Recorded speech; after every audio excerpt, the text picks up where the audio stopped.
So, I did the Fate Collab yesterday and finished it off. It actually took me 2 days to do. Not because it takes that long to do all the content in the event, but because I got up to the part where Grady was trapping the characters in his space and it muted the audio for over an hour, and near the end I actually almost fell asleep at my desk. I was that bored. That hasn't happened to me during games for quite a bit. I actually overall don't mind the Fate Collab. I think there's some real high highs and some really low lows.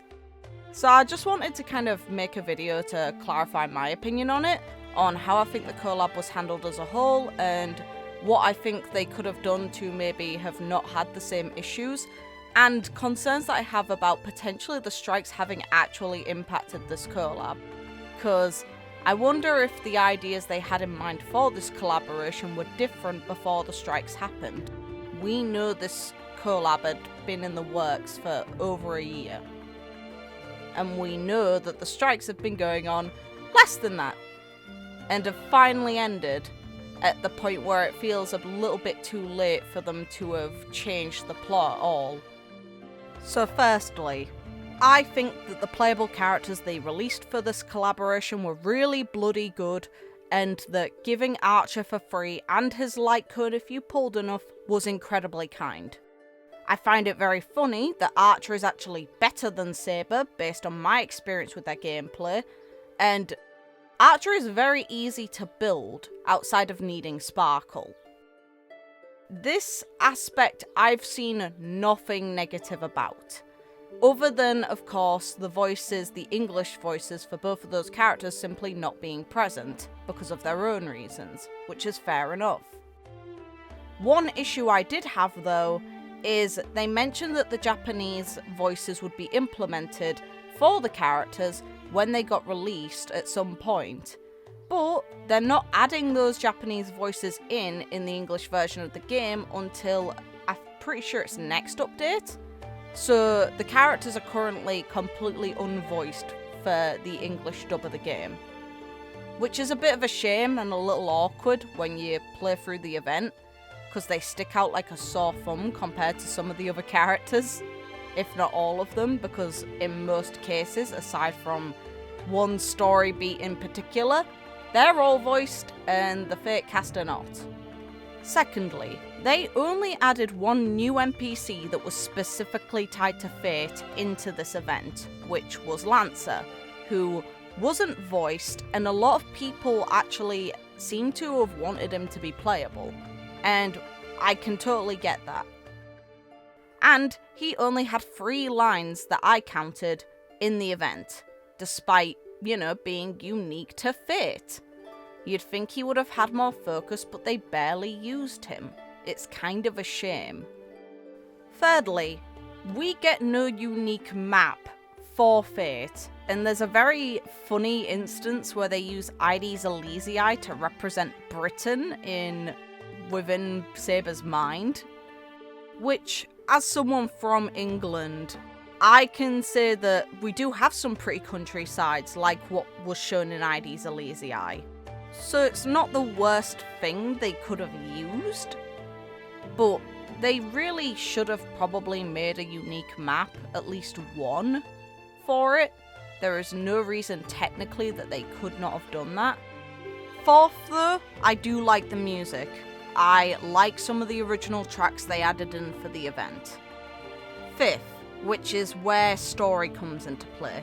I think overall the story is both hit and miss. I think it expands a lot on Penacony's history, makes Old Oti someone I genuinely really dislike, which is neat, adds a lot to the Iris family head who we meet in this and learn about her story, and adds little elements to Robin I didn't expect, because when she splits apart, we see the fragments of her behave in ways that are very different from how she portrays herself, which is fun.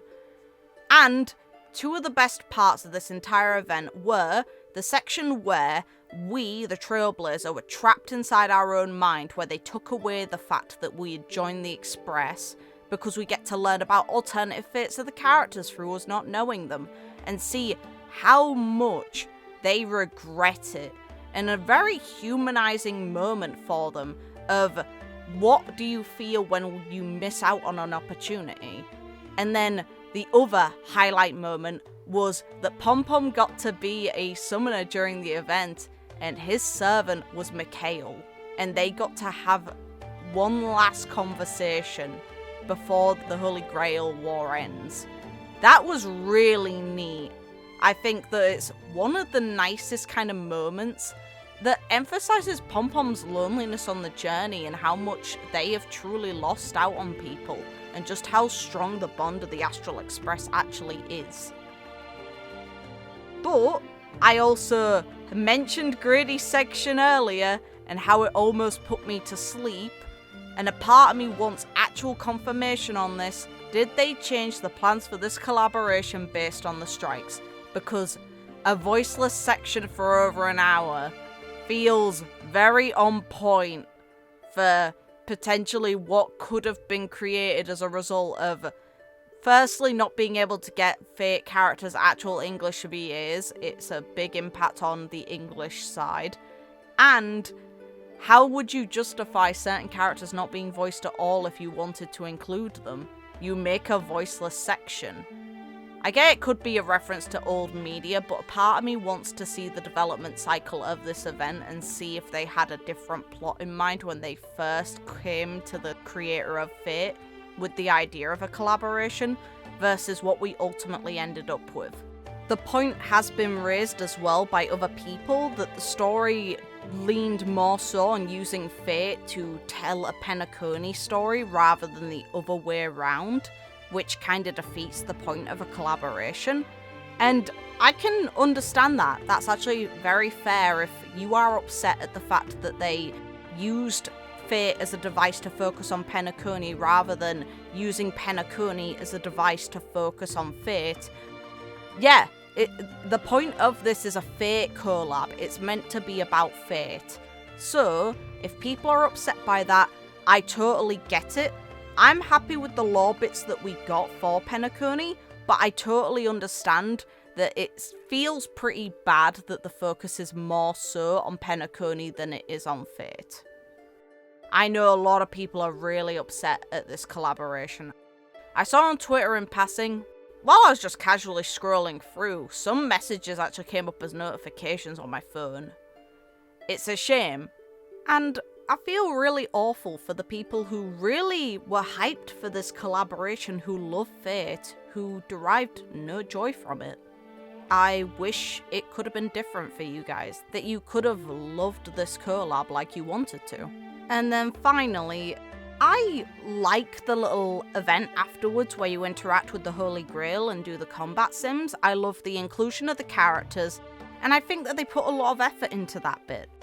The fact that they included the stories and wishes that the characters had for the Grail, unique little tidbits about their stats that feel both lore accurate and quite funny when you see that Fanon, now an Emanator of Destruction, is so much weaker than Acheron, and Acheron's only lacking stat is her luck.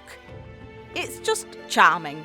They didn't have to put that extra effort in, and when you take the characters into the actual combat simulation event, and you come across characters that you know that recognize each other, they have little back and forth bits of dialogue about the fact they're about to fight, and then the aftermath when the fight has actually happened based on who wins. It's nice. I think that it's a bit of extra effort that kind of goes a long way to add some personality into the combat. So, all in all, my feelings are more positive than negative, but I totally understand some of the disappointment around this event. I'll probably include screenshots of tweets that I've seen of how upset people are, and I hope that Hoyo takes that as a learning experience, especially when they've done collabs really well in the past. They did Evangelion for Honkai Impact 3rd, and that was handled quite well. I really liked that event. Like, they couldn't use a lot of the cast from Eva, but they mirrored the story in their existing characters, and the few characters, the singular character really, that they could include was handled nicely and given out. I hope in the future they can do more justice to the thing they collaborate with in Star Rail. And I think that Genshin, for example, with its events creating completely unique maps, has kind of made it so there's no real reason that they shouldn't have been able to make a map for Fate when it would take less assets because there's less interactable stuff in Star Rail maps versus Genshin maps. And there's less space required to explore and less logistics around how you connect it to other maps in the world, because Genshin's an open world game. So logically, any new maps that they create have to somehow connect to the existing ones and have that be functional. Meanwhile, Star Rails are loaded in separately. They do not exist probably in the same files or planes. They do not have to link directly to each other. You don't have to probably repeatedly go through Unreal Engine to check the functionality of the borders of the new areas. So my mindset is they could have probably done with more development time, because there's no guarantee they've had a full year to even work on this, because they probably couldn't have made anything for this event before it got approved. Which is why I want to see the development cycle for this event. I want them to make a separate video going through all the challenges, all of the different things that, like, the steps of the process. I know that obviously they can't show everything, but it definitely builds a lot of good faith towards why the event ended up in this state. I think it's overall fine, but I know that a lot of people find it quite tragic how it's ended up. Hopefully this video has been a decent watch, and hopefully it irons out my feelings quite well. Take care, and I hope you guys can get some amount of enjoyment out of the event while we've got it, or at least out of the fact that Archer is free and really, really strong. And if you get Saber, she is still good, just not as good as Archer. And they will probably make her at least functional in upcoming content, because I'm imagining that the content is going to, now that Herta's fallen down and is less powerful than she once was, I do think AoE in general has been hurt, but I don't think it's out of the ring, because most Remembrance DPSs do have AoE and multi-targeting into their kits somewhere so far when it comes to the DPSs. And with March and Serene potentially coming, I think that at least one of them, and I think it's going to be March, will be the DPS. And if either of them have AoE in their kit, that's going to at least make Saber good. Maybe not optimum, but definitely good enough. And for the people who care about Fate, who get Eidolons, she will be really good.